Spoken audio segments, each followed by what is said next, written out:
اہم ترین ایمان جو ہے وہ ایمان بالآخرہ۔ تین ایمانیات میں نے بارہا بیان کیے۔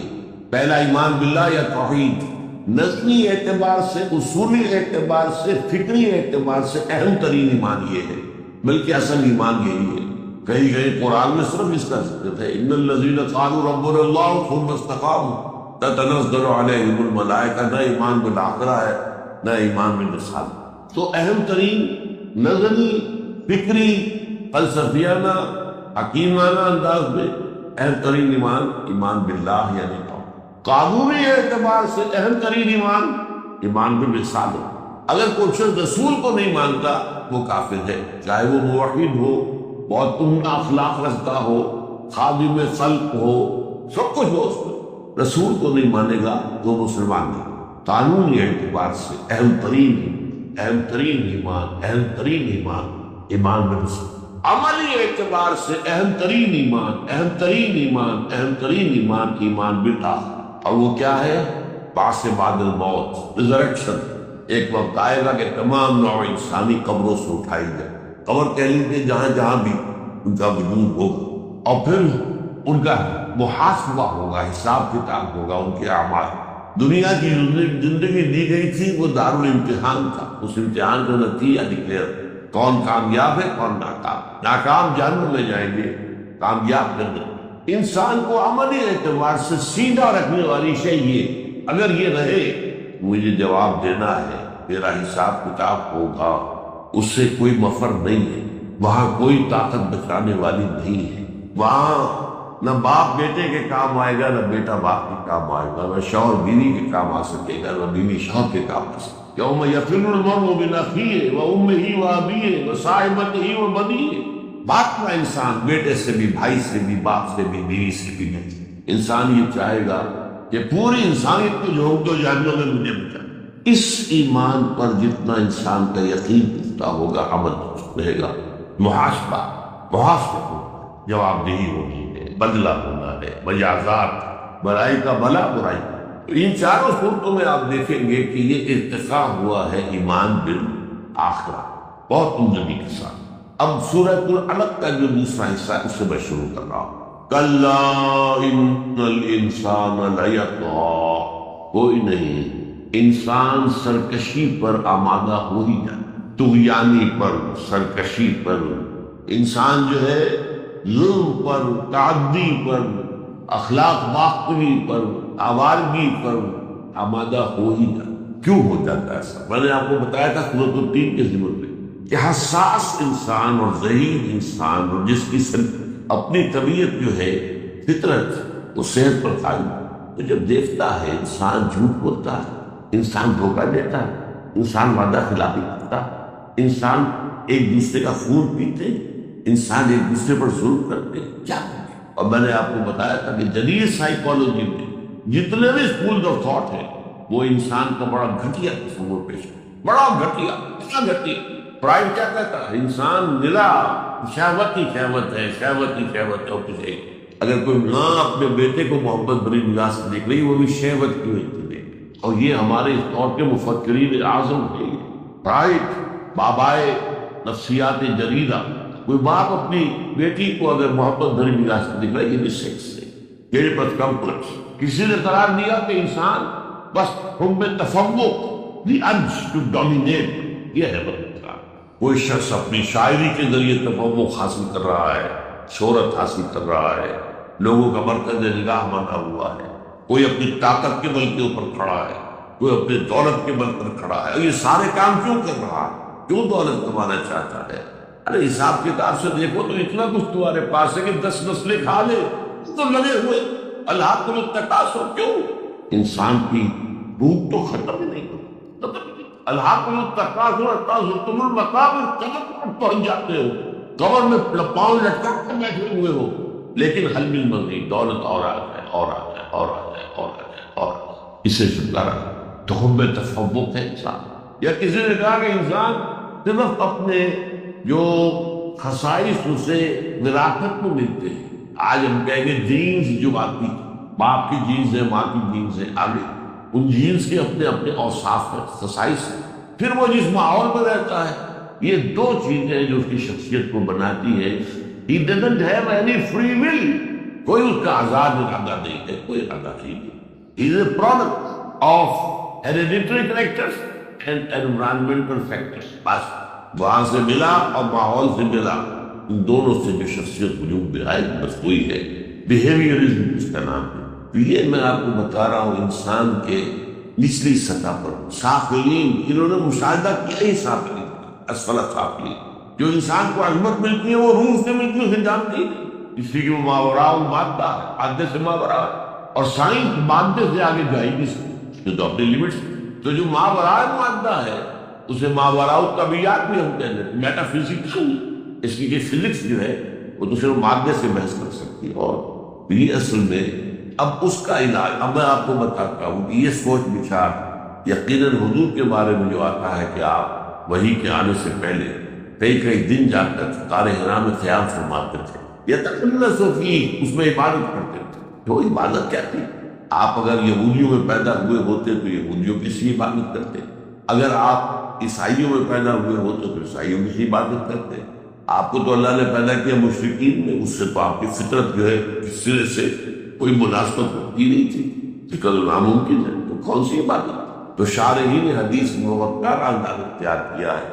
کان صفت تعمدہ فی غار حراء التفکر والاعتبار، غور و فکر، سوچ بچار، یہ کیا ہے، کیوں ہے، اس پستی سے نکلنے کا کوئی علاج بھی ہے یا نہیں. کیا انسان میری پستی ہی پستی ہے، پستی ہی پستی ہے، پستی ہی پستی ہے. اس لیے سورۃ التین میں میں نے آپ کو بتایا 4 قسمیں کھائی گئی. مراد کیا ہے؟ 4 شخصیت ہے انسان. دیکھو ہمارے بندے نوح کو، اس کے صبر ثبات اندازہ کرو. صبر و ثبات کا کوئی ہمالیہ 950 برس تک دعوت دیتا، حالانکہ اس کے ساتھ کا تمسخر تھا. بتا پھر زہد دیکھنا ہو، دیکھو ہمارے بندے عیسیٰ علیہ السلام، زہد کا، روحانیت کا پیکر، چلتا پھرتا فرشتہ زمین پر دیکھنا ہو تو حضرت عیسیٰ اور حضرت یحییٰ دونوں ایک وقت میں تھے. معصوم جان دی بیپٹسٹ اینڈ جیسس آف نازریت. پھر ایک کردار، ایک مسلسل جد و جہد، ایک مسلسل تصادم، ایک مسلسل کشاکش. اس کا نمونہ دیکھنا ہو تو دیکھو ہمارے بندے موسیٰ کو کیسے فرعون سے ٹکرایا اور کتنے مراحل سے گزر کر اپنی قوم کو وہاں سے آزاد کرا کے نکال کے دے گیا. یہ گھٹیا انسانوں کا کام ہے. اور سب سے بڑھ کر دیکھو ہمارے محمد کو صلی اللہ علیہ وسلم، یہ تمہاری نگاہوں کے سامنے اس کا کردار دے، اس کا اخلاق دے. انسان گھٹیا نہیں ہے، اپنی اصل سرشت کے اعتبار سے وہ تو سب سے اونچا ہے. لقد خلقنا الانسان فی احسن تقویم ثم رددناه اسفل سافلین. پھر ہم نے اسے گرا دیا ہے نیچے، سب سے نیچے. اس کا جو حیوانی وجود ہے وہ سب سے کمزور ہے، سب سے نیچے. وہ فرشتوں سے بھی فروتر ہے اور جنات سے بھی. اچھا اب اس پر جو 2 آخری آیتیں تھیں اس میں اس سے بات نہیں ہو سکی تھی. اگر تم یہ مان لیتے ہو کہ انسانوں میں اچھے بھی ہیں برے بھی ہیں، بہت اونچے بھی ہیں بہت پست بھی ہیں، فما یکذبک بعد بالدین الیس اللہ باحکم الحاکمین. تو پھر جزا و سزا کا انکار کیسے کرتے؟ کیا اچھوں کو جزا نہیں ملنی چاہیے؟ کیا بروں کو سزا نہیں ملنی چاہیے؟ تمہاری اپنی کیا کہتی، فطرت کیا کہتی ہے؟ اور اس کو حوالہ کیا دیا؟ حکم الحاکمین، کیوں سے بڑا حاکم بنتا ہے؟ کوئی حکومت چل سکتی ہے جو مجرموں کو سزا نہ دے، جو غداروں کا قلقمہ نہ کرے؟ چلے گی. کوئی حکومت چل سکتی ہے جو اپنے وفاداروں کو جزا نہ دے، انہیں خلعتیں نہ دے، جو خادمان خلق ہیں ان کی قدر نہ کرے؟ کیا کوئی حکومت چلے گی؟ جب تمہاری چھوٹی سی حکومت نہیں چلتی اس کے بغیر تو تم سمجھتے اس پوری کائنات کی حکومت جو ہے جزا و سزا کے بغیر چل رہی ہے؟ کب کیسے یہ خیال کر سکتے؟ فما یکذبک بعد بالدین الیس اللہ باحکم الحاکمین. کیا اللہ تمام حاکموں سے بڑا حاکم نہیں ہے؟ اور کسی حاکم پہ تصور کر سکتے ہو تو جو مجرموں کو سزا نہ دے، باغیوں کا تلقمہ نہ کرے، جو ڈاکوؤں کا تلقمہ نہ کرے، اور جو خادمان خلق ہو، یا جنہوں نے علم کی بڑی خدمت کی ہو، یا جنہوں نے لوگوں کی زندگیوں کو سنوارا ہو، تسلیم کیا، خود زندگی سے کچھ حاصل نہ کیا، تو اس کو کوئی جزا نہیں ملنی چاہیے. اور تم دیکھتے ہو اس دنیا میں جزا نہیں ملتی، اور ملتی بھی ہے تو بڑی محدود سی. فرض کیجئے ایک بوڑھا آدمی جو ہے ایک جوان شخص کو قتل کر دیتا ہے. آج کل کیا مشکل ہے، ایک انگلی کا اشارہ ہی چاہیے. اب اس نے جو حرکت کی ہے اس کی سزا کیا ہو سکتی ہے؟ سوچئے. پہلے تو یہ کہ اس پر مقدمہ ثابت ہو، اس پر گواہ آ جائیں، اس پر وکیلوں کی فیسیں جو ہے وہ گواہوں کو اجرا کر کے بٹھا نہ دیں، پھر یہ کہ جج فرید نہ لیا جائے، یہ سارے مرحلوں سے گزر جائیں گے تو سزا دے دیں گے، کیا دیں گے؟ پھانسی دے دیں گے بس۔ کیا جو جرم اس نے کیا تھا اس کے برابر سزا مل گئی اسے؟ یہ تو کھا پی بیٹھا تھا، زندگی گزار بیٹھا تھا، بڑھاپے میں تھا، اسے جوان کو مارا جس کی زندگی ابھی وہ تو ابتدائی طور پہ تھی، اس کی کوئی جوان بیوی بیوہ ہوئی ہے، اس کے کوئی معصوم بچے جو ہے یتیم ہوئے ہیں، جو ڈیمیج اس نے کیا ہے اس کے متناسب بدلہ دیا جا سکتا۔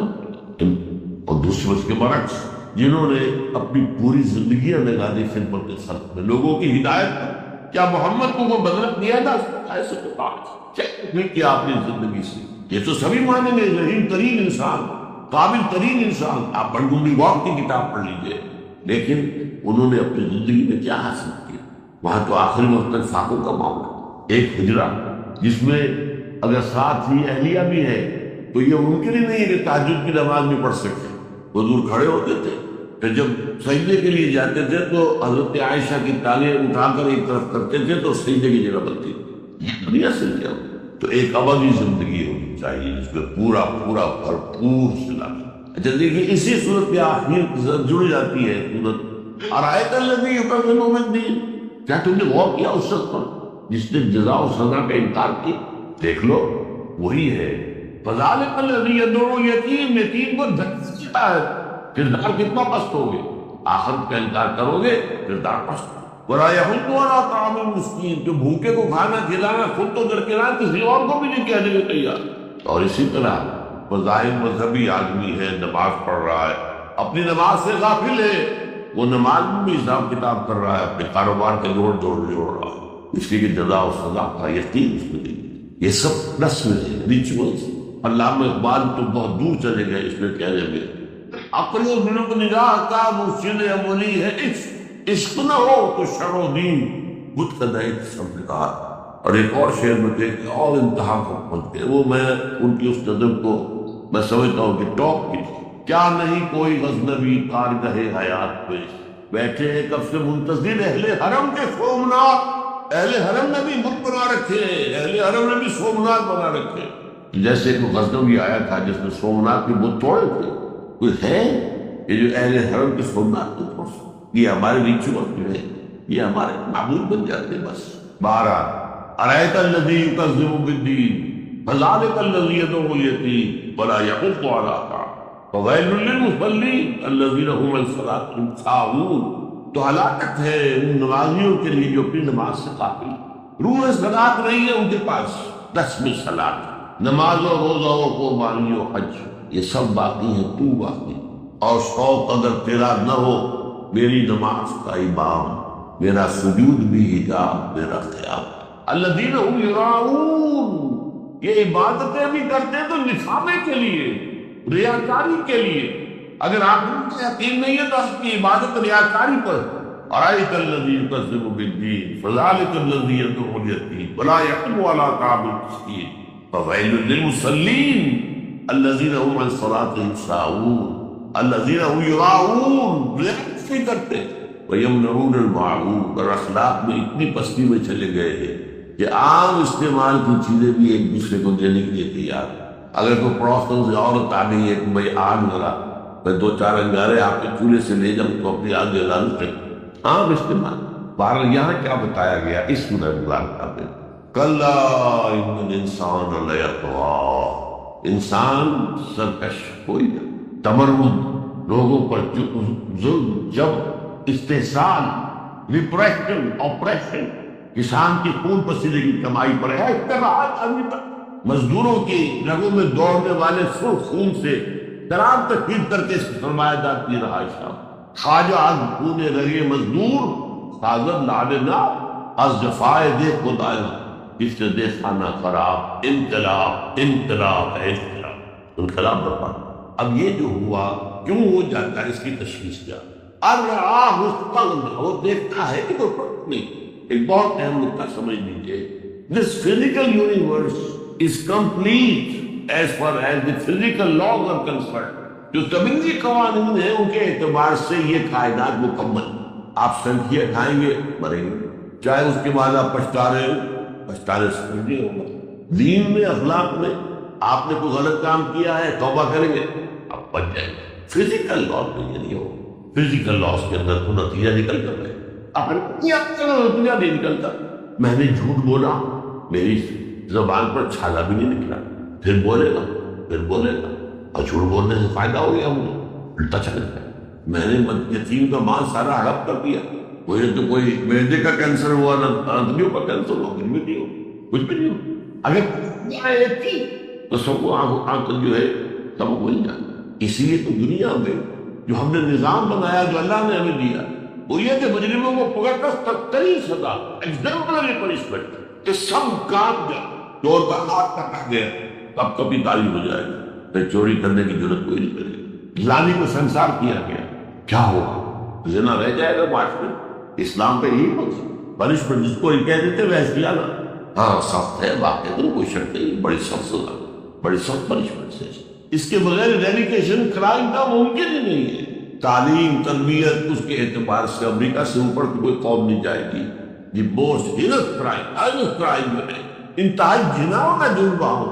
ابھی ایک فوجی نے جو ہے کتنے مارے، 16 مارے اور 30 زخمی کیے ایک آدمی، جو عراق کی جنگ میں جو فوجی رہے ان کے تو اب بہت سو کے دماغ خراب ہو گئے ہیں، وہ مریض بن چکے ہیں، آئے ہیں واپس تو وہ دماغی مریض ہے، دماغی مریض کا وہاں پہ سینٹر میں علاج ہو رہا تھا اس کا، جو وہاں کا ویٹرن تھا، جو عراق کے جنگ کے اندر کام کر کے جو اس کی دماغی جو ہے کیسے ہوئی کہ انہوں نے فائرنگ کی ہے، 16 آدمی مار دی۔ یہ تو شاید حال ہی کی خبر ہے، اور 30-31 زخمی۔ آپ سنتے ہیں ایک شخص لڑکیوں کو ریپ کر کے اسے اپنے گھر کے تہخانوں میں ڈالتا رہا، 30-35-40 روپیہ مانی۔ یہ سارے آپ پڑھتے ہیں اخبارات میں۔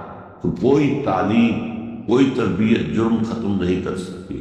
جرم ختم ہوگا یا تو اس یقین سے اِنَّ إِلَىٰ رَبِّكَ الرُّجْعَىٰ، یا تو یہ کہ یہ سخت سزائیں جرم کم کرے گی، یا یہ یقین کہ چاہے مجھے دنیا میں سزا نہیں ملی آخرت میں بھی کر رہے۔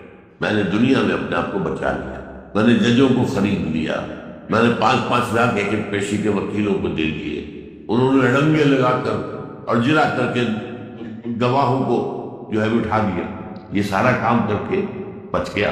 ارے بچے کہاں ہو؟ کوئی تو وہ دنیا اپنی بابا کی حساب کتاب تو وہاں ہونا۔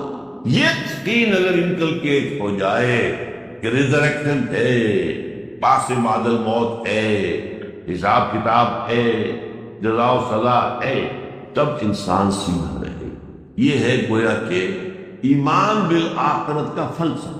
اب یہاں میں آپ کو بتا دوں، ایک بہت بڑا مغربی یورپین فلاسفر ہے کانٹ نے ایک کتاب لکھی اور اس کا تحقیقات کیا پورے یورپ میں، اس لیے کہ اس وقت تک ابھی یورپ جتنا آج بے دین ہے اتنا بے دین نہیں تھا، عیسائیت کا وہاں چرچا تھا۔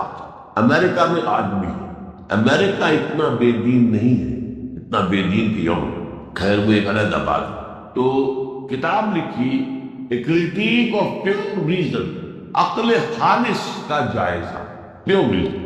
اس نے ثابت کر دیا استدلال سے کہ خدا کے وجود کو کوئی دلیل ثابت نہیں کر سکتی۔ جو دلیلیں دی گئی ہے منطقی سب کاٹتی ہیں، لوہے کو لوہا کاٹتا ہے، ان الحدید بالحدید یفلح، لوہے کو لوہا کاٹتا۔ تو منطق سے خدا کو ثابت کرنا ہے تو یہ منطق کی دلیل سے میں تمہاری دلیل توڑتا ہوں، اور یہ حقیقت کوئی منطقی دلیل اللہ کے وجود کو ثابت نہیں کر سکتی۔ وہ سائنس کی بھی ثابت نہیں کر سکتی، سائنس سے ظاہر ماورا ہو، سائنس کا وہ فیلڈ نہیں رہی، وہ کیا ثابت کریں گے؟ اس کتاب سے بڑا شور مچ گیا۔ جیسے ہمارے ہاں آپ کو یاد ہوگا علامہ اقبال نے جب شکوہ نظم لکھی تھی تو بڑا شور مچ گیا تھا، یہ کیا کیا، اتنی گستاخی اللہ کی جناب میں، اتنی بے باکی، اتنی گستاخی، ہم وفادار نہیں، تو بھی تو دلدار نہیں، یہ انداز اللہ سے۔ اس کے بعد میں جواب شکوہ لکھی ہے تو پھر وہ زخم منمل ہو گیا۔ نہیں، یہ تمہید تھی، اصل بات تو وہ کہہ رہی تھی کہ اللہ نے پھر جواب کیا دیا۔ وہ علامہ کی بہت ماسٹر پیس نظموں میں سے ہے، اور یہ آسان بھی ہے۔ ہمارا بدقسمت یہ ہے کہ اب ختم ہو گیا تھا، اب تو اب نئے نصاب میں کوئی علامہ اقبال کا ذکر ہی نہیں، کوئی نوجوانوں کو کیا پتہ چلے۔ پر میں آپ کو بتا رہا تھا کانٹ نے ثابت کیا کہ اللہ کے، خدا کے وجود کو کسی دلیل سے ثابت نہیں کیا جا سکتا۔ جتنی منطق کی دلیلیں آج تک دی گئی ہیں علم کلام میں، ان سب کو نے کاٹ کے پھینک دیا. پھر دوسری کتاب لکھی کچھ عرصے کے بعد، اے کریٹیک آف پریکٹیکل. ایک تھا pure reason, critique of pure reason, عقل خالص. ایک ہے عقل عملی، پریکٹیکل ریزن. اس میں اس نے ثابت کیا اگر خود کو نہیں مانو گے کوئی موریلٹی ممکن نہیں ہے، اخلاقیات کا کوئی وجود ہی نہیں ہوگا. یعنی خدا کو ماننا لازم ہے اگر تم چاہتے ہو کہ اخلاق دنیا میں ہو لوگوں کے لیے. قرآن مجید نے اس دلیل کو اللہ کے وجود کے لیے نہیں بیان کیا، دلیل بیان کی ہے لیکن اللہ کے وجود کے لیے نہیں. اللہ کے وجود کے بارے میں تو قرآن کا ایک ہی بات ہے، تمہارے دل میں اللہ ہے. اس کے اوپر پردے آ گئے. دیکھو آسمان کو، زمین کو، ان نشانیوں کو دیکھنے سے کوئی یاد آیا تمہیں کہ نہیں؟ جیسے آپ کے کسی دوست نے آپ کو بڑا عمدہ قلم، قیمتی قلم دے دیا تحفے میں، آپ نے اسے بجائے اسے گس گس کرنے کے سوال کے رکھ دیا اپنے فرینڈ کے. اب سال ہو گئے، نہ دوست سے ملاقات ہوئی، نہ کوئی، نہ وہ یاد رہا کو پین بھی تھا کہاں تھا. ایک روز اتفاق سے آپ نے اپنا وہ فرینڈ کھولا، وہ قلم سامنے آ گیا تو دوست فوراً یاد آ جائے گا کہ نہیں؟ اس میں آپ کے ارادے کو کوئی دخل نہیں، اس لیے کہ وہ یادداشت آپ کے اندر تھی، دبی ہوئی تھی. جسے کہتے ہیں نا ڈپٹی کمشنر کے دفتر میں وہ حافظ خانہ ہوتا ہے، بعض انبار کے انبار لگے ہوتے فائلوں کے، تو ہمارے یہاں میموری کا وہ حافظ خانہ ہے. نئی باتیں آتی ہیں، پرانی نیتیں دبے، لیکن اب کوئی چیز دیکھی کیا کھول آنکھ زمین دیکھ، فلک دیکھ، خدا دیکھ، مشرق سے ابھرتے ہوئے سورج کی طرح دیکھو تو.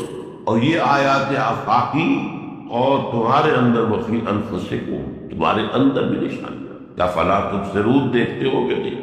پھر آیات آفاق قرآنی سامنے آ گئے، اس سے خود یاد آ جائے گا تو آ جائے گا، کوئی دلیل سے نہیں منوا سکتا، خود آئے گا. تو ایمان باللہ کے بارے میں قرآن کا اسلوب بھی ہے، لیکن ایمان بالآخرت کے لیے قرآن اس دلیل کو استعمال کرتا ہے. اخلاق کیسے؟ انسان تو سرکش ہو جائے گا، وہ سرکش ہوگا، اس میں تمرد آ جائے گا، وہ ظلم کرے گا، وہ لوگوں کو دبائے گا، لوٹے گا، ان کا استحصال کرے گا، ان کی دولت چھینے گا، ڈاکہ ڈالے گا، ان کو طبقاتی شعور کے اعتبار سے پست کر دے گا، سب کچھ کرے گا، ان کو اپنا غلام بنائے گا، ہزاروں کو قتل کرے گا. کرے گا کہ نہیں کرے گا؟ کیا ہلاکو نے نہیں کیا؟ ایک شہر کے سارے انسانوں کو قتل کر کے صرف ان کے سریاں جو ہیں وہ جمع کی گئی، اور ایک ان کے پہاڑی کی شکل دے کر اس پہاڑی پر تخت جما کر اس تاتاری سردار نے چڑھا. کون؟ وہ بھی انسان ہے، ہٹلر بھی انسانی تھا. لیکن یہ ہے کہ اگر یقین ہو کہ جانا ہے، علاج اگر ہے تو یہ ہے کلا ان الانسان لیطغی ان رآہ استغنی ان الی ربک الرجع، تمہارے رب کی طرف لوٹ جا. یہ یقین، یہی وجہ آپ دیکھتے ہیں قرآن مجید میں کوئی صفحہ خالی ہے جس میں جہنم اور جنت کا ذکر نہ ہو، قیامت کا ذکر نہ ہو. القارعہ والقارعہ وما ادراک ما القارعہ، اس کا ذکر ہو رہا. یہ تمام جو چونکا دینے والی آیات ہے، رسول جاگ جاؤ. عما یتساءلون عن النبأ العظیم الذی هم فیہ مختلفون کلا سیعلمون ثم کلا سیعلمون. دیکھ لو گے سمجھ میں آ جائے گا تمہارے. اس وقت انکار کرنا، پھر کہا جائے گا جب جہنم کے سامنے کھڑے کیے، اسیر آگا، تم نے ہمارے نبی کو ساحر کہہ دیا تھا، یہ سیر ہے، حقیقت آؤ دیکھ. اب تمہیں جھونکا جائے گا اس میں. اس پر اگر یقین نہیں ہے تو کوئی اور شے انسان کو گناہ سے، ظلم سے، زیادتی سے، تعدی سے یہ انسان کو روک نہیں سکتا. تعلیم کا لیول کتنا اونچا کر دے، 100% لٹریسی ہو جائے، نہیں، اس کے بغیر نہیں. اسی لیے جیسا کہ پھر میں نے مثال آپ کو دی، اس کو آگے پھیلا لی. ایک بوڑھے شخص نے ایک جوان کو قتل کیا. اب اس کے ہم وطن سزا ہوتے اس دنیا میں زندگی ممکن نہیں ہے. ایک اور دنیا ہونی چاہیے جو اپنی ہو. اس لیے کہ قرآن ہمیں یہ بتاتا ہے کہ تمہارے جرم اور تمہارے گناہ کے اثرات ایک تو وہ ہیں جو تم آگے بھیج دیتے اور ایک وہ جو پیچھے رہ جاتے. اب اس نے جو جوان ایک عورت کو بیوہ کیا ہے، اگر خدا نہ خواستہ وہ بعد میں آوارہ ہوتی ہے تو کس کے ذمہ ہے؟ اس کے بچے اگر آوارہ ہو جاتے ہیں، باپ کا سرپرست ہے نہیں، نگہداشت نہیں، کس کا جرم ہے؟ اور ان کی یہ غامیاں آگے پھیلتے جائیں گے، پھیلتے جائیں. آخری وقت تک قیامت وہ اثر چلے گا، ختم نہیں ہوگا.